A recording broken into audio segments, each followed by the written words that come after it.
Sebuah pertanyaan yang menarik buat kita semua, terutama untuk Anda yang akan membuat keputusan untuk bergabung dengan perusahaan. Anda lebih suka yang mana?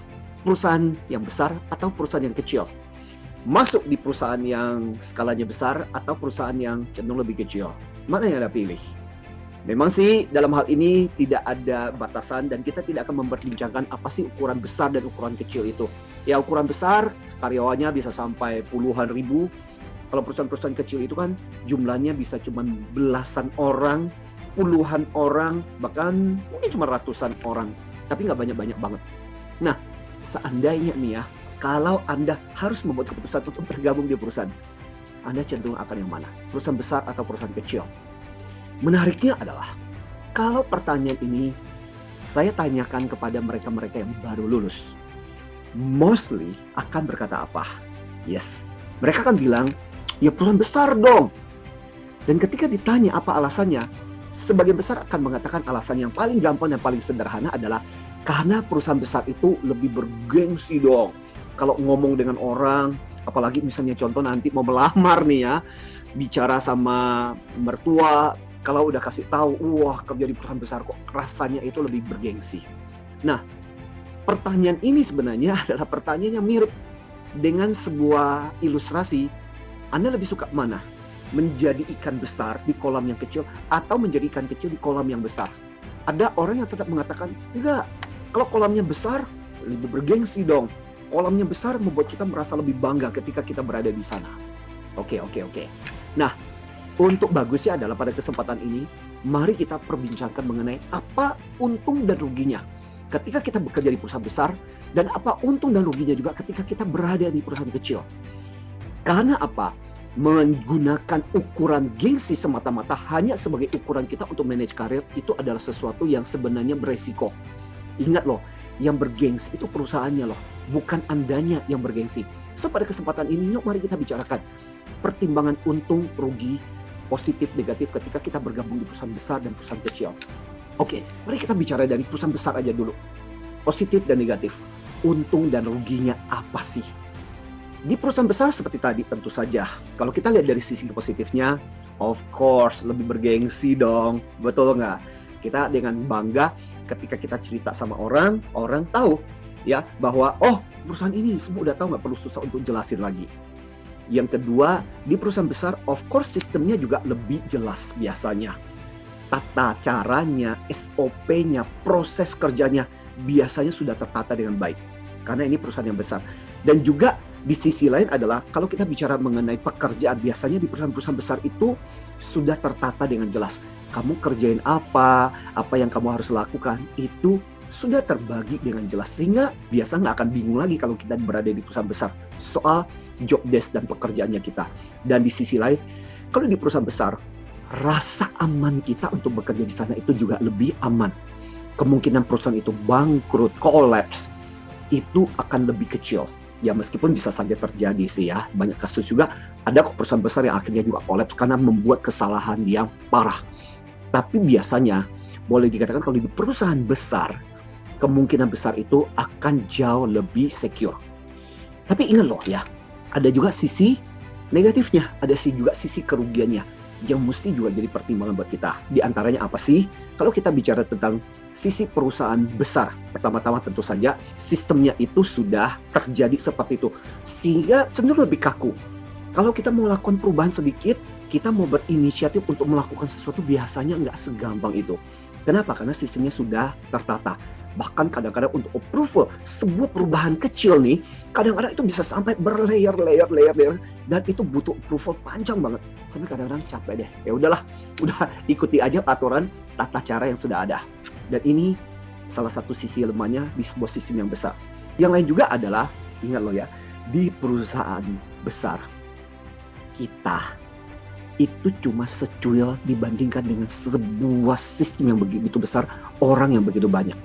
Jadi kadang-kadang kalau kita bicara mengenai karir, kebayang gak sih kita cuma setitik dibandingkan dengan begitu banyak orang yang berada di sana. Jadi kadang-kadang dibutuhkan kemampuan kita yang luar biasa untuk sampai bisa dinotis. Dan itulah sisi lemahnya dari kalau kita bekerja di perusahaan besar. Di sisi lain juga adalah kadang gini, Saking teraturnya sistem di sana, kita itu cuma tahunya ya cuma bidang pekerjaan itu. Kita nggak bisa ngurusin yang lain. Jadi betul-betul kita menjadi sangat spesifik, sangat spesialis di bidang pekerjaan itu. Dan tentunya juga adalah di perusahaan besar. Kadang jenjang karirnya bisa sangat panjang. Kenapa? Karena yang ngantri juga banyak. Dan itu yang kadang membuat di dalam sebuah perusahaan besar, untuk kita bisa merintis sampai ke atas puncak pimpinan, kadang bisa membutuhkan waktu yang jauh lebih panjang. Memang sih nggak semua seperti itu, tapi umumnya itulah yang akan terjadi kalau kita bicara tentang perusahaan besar. Jadi Anda harus tahu untung dan ruginya ketika kita memutuskan untuk bergabung di perusahaan-perusahaan besar. Bagaimana dengan perusahaan kecil? Ingat loh ya, perusahaan memang namanya nggak keren, tapi belum tentu perusahaan kecil itu selalu negatif, selalu tidak menguntungkan. Karena ada beberapa pertimbangan yang kadang bergabung di perusahaan kecil itu juga berguna juga untuk karir kita. Nah, mari kita lihat dulu sisi untungnya apa kalau bergabung di perusahaan kecil. Pertama-tama, karena kecil, maka apa yang menarik adalah kita akan lebih dikenali. Iya nggak? Kan jumlah orangnya nggak banyak. So, kamu mau melakukan apapun, apalagi kamu berprestasi, dengan mudahnya kita akan dikenali karena jumlah orangnya nggak banyak. Maka ketika kita berprestasi, peluang kesempatan kita untuk bergerak juga akan jauh lebih besar. Ya. Dan berikutnya juga adalah di dalam perusahaan kecil, biasanya sistemnya tidak sekaku perusahaan-perusahaan besar. Dan pengalaman saya di perusahaan kecil itu memungkinkan kita untuk belajar hampir semua. Asal kita mau proaktif, asal kita mau belajar, kita bisa belajar apa saja. Kenapa? Karena di dalam sistem seperti itu memungkinkan buat kita untuk terlibat, untuk belajar apapun. Nah, itu kelebihannya di dalam perusahaan kecil. Jadi for knowledge, untuk kemampuan kompetensi kita bisa mendapatkan banyak hal. Dan tentunya kalau kita bicara dari sisi pembayaran dibandingkan dengan perusahaan besar itu yang sering kalau kita lihat skala pembayarannya itu pasti perusahaan besar itu pasti rata-rata minimal standar. Dan biasanya variasi mulai akan sangat-sangat bagus ketika di posisi tinggi. Tapi ingat loh, perusahaan kecil bukan selalu bayarannya sedikit loh. Bahkan ada beberapa perusahaan kecil yang saya tahu bayaran untuk posisi manajer, bahkan apalagi kalau di direksi, itu bayarannya bisa berkali-kali lipat jauh lebih luar biasa dibandingkan posisi yang sama di perusahaan besar. Kenapa? Karena di perusahaan kecil kadang tidak ada sistem.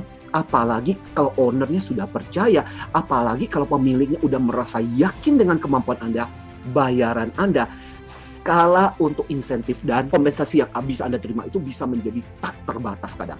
Dan bisa banyak sekali. Jadi itulah beberapa keuntungan-keuntungan yang sebenarnya bisa diperoleh. Belum lagi ditambah biasanya perusahaan-perusahaan kecil, of course, karena jumlahnya kecil, rasa kekeluargaannya jauh lebih besar. Kenapa? Karena kecil. Tapi juga bukan berarti perusahaan besar nggak ada kekeluargaan loh ya. Tapi kalau kita bicara tentang dari sisi logikanya, di perusahaan kecil karena jumlahnya kecil memungkinkan kita untuk berinteraksi jauh lebih intensif. Tapi sisi kelemahannya apa di perusahaan kecil? Of course lah. Kerja di perusahaan kecil, gengsinya juga lebih sedikit. Apalagi misalnya kalau ketemu sama orang, kamu kerja di mana? Dan kita menjelaskan perusahaan kita.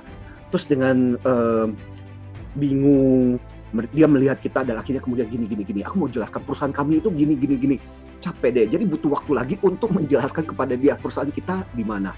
Itu satu. Dan yang kedua, of course, di perusahaan kecil itu kadang-kadang sistemnya bisa tumpang tindih.